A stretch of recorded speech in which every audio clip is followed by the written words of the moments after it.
There's a lot of noise going on outside my apartment. My throat's a little sore, so let's try to make this a super quick haul.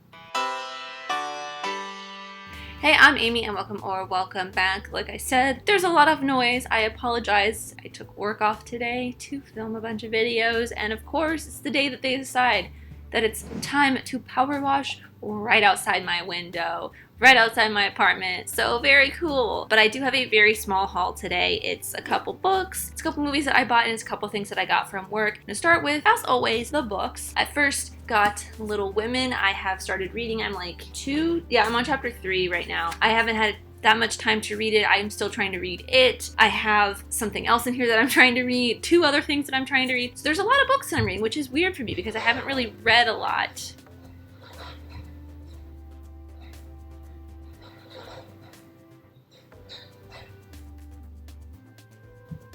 I haven't read a lot in a while, but I wanted to read Little Women before the new Greta Gerwig Little Women comes out. I don't know if I'll be able to finish this by December, but I will have a lot of time in October because if you did not know, actually, I think if you go onto my Patreon and you are a $1 or more patron, you will see a special surprise that is live the exact same time.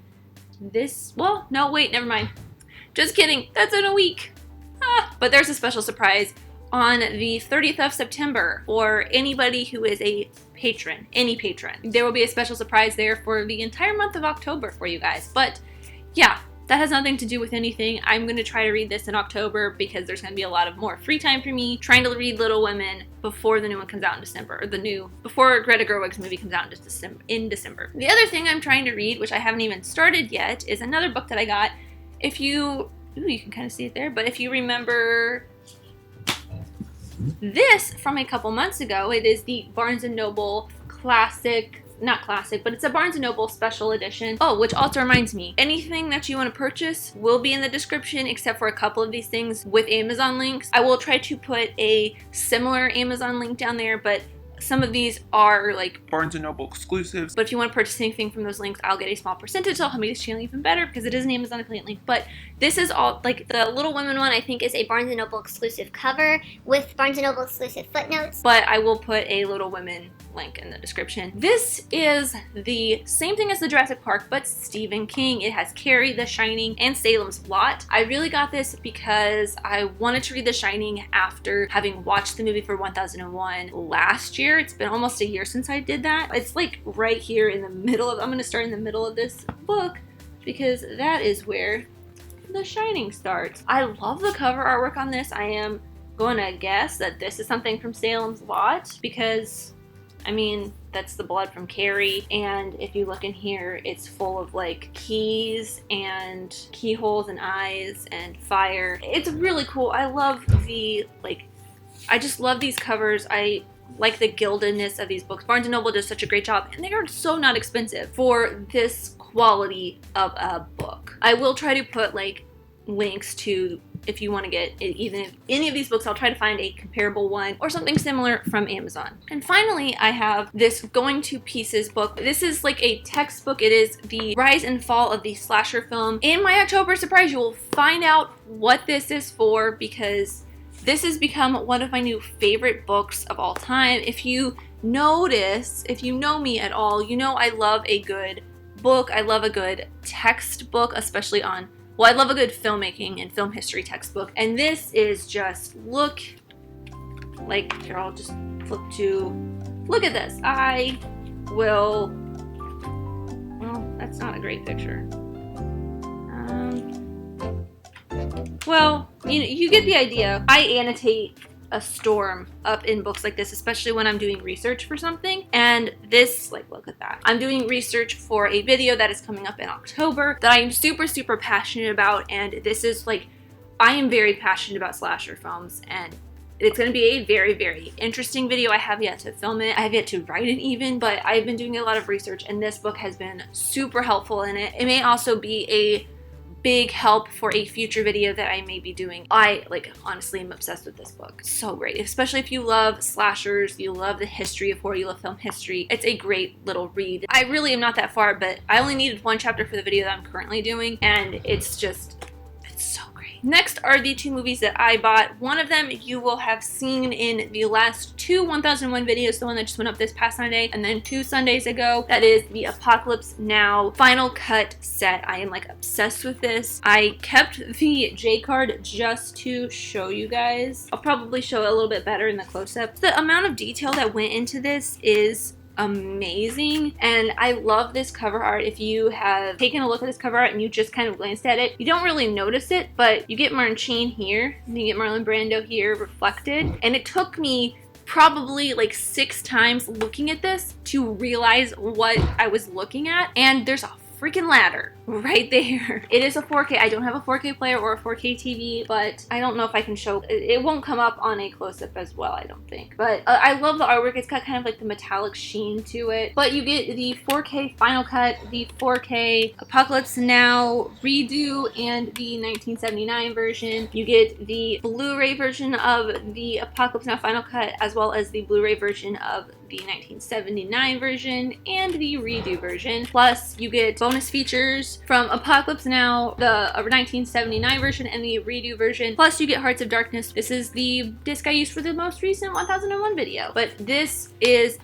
such an amazing set, and it was only $24 for all of this. For a 4K film. 3 4K films.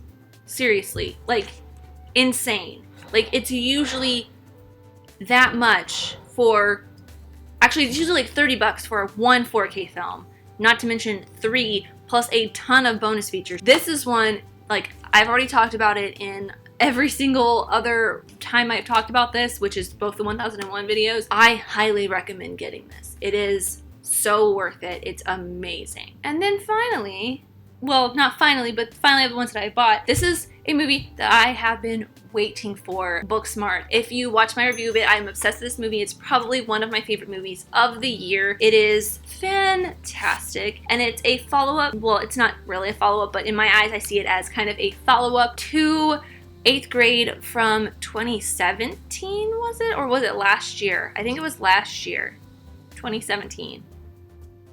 I can't remember, but it's a great double feature with 8th grade. Olivia Wilde did such an amazing job, and it makes me want to be Olivia Wilde. And now I have a couple more Blu-rays and some steelbooks from work. The first one is Going My Way with Bing Crosby, and who else is in this? I don't know who else is in this, but I love a Bing Crosby movie. I don't know why, but it reminds me of Christmas. Maybe because of like all of his Christmas music and White Christmas. He's in White Christmas, so yeah, that's probably what it is. But yeah, Bing Crosby. I don't know much what it's about, but it's a Bing Crosby movie. How many times can I say Bing Crosby? Next is John Carpenter's Vampires. I have not seen this, but every time we release a John Carpenter movie at work, I try to grab it because I want to have every single John Carpenter movie. I love him. He's a fantastic director. He's one of the directors that really started getting me interested in horror, him and Wes Craven. I look at this artwork, it's really cool. Plus, it's a vampire movie, and it'll be interesting. I don't know much about it, but hey,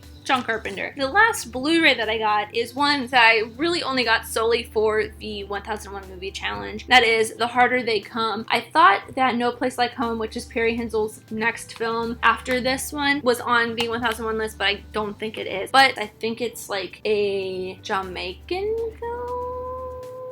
It's a reggae film. I don't know much about it. I just know that it's on the 1001, and I will have to watch it eventually. And then now I have a couple steelbooks. The first one is one that I, again, solely got for the 1001 movie challenge, and that is Dances with Wolves. It's really cool artwork on this steelbook. Kevin Costner, my voice is dying. I've been talking for 3 hours straight. But yeah, Dances with Wolves is on the 1001 movie list, so I thought I would grab it because 1, beautiful artwork, and 2, I need to watch it. And the last one is one that I got solely for the beautiful artwork on it, even though it is terrifying, and it is a Roger Corman film, Galaxy of Terror. I don't know anything about this except for the fact that this was pulled out of the trash bin because there is a slight dent down here. But other than that, it looks in pretty good condition, and I will eventually watch this sometime, maybe for my October video next year. I don't know, because it seems like a horror movie, Galaxy of Terror 4. You know what? I'm exhausted. I am sick and tired of all of the noise outside my apartment and my throat hurts. Thank you guys so much for watching. Let me know what you guys got this month. I am going crazy. Thank you guys again so much for watching. I really truly do appreciate you. Whoever you are, let me know here in the comments down below, and let's be friends. If you enjoyed this, leave a like and subscribe if you're new, because I'll talk about movies, TV shows, filmmaking, mystery, all that fun stuff, and I'll see you next time. Bye.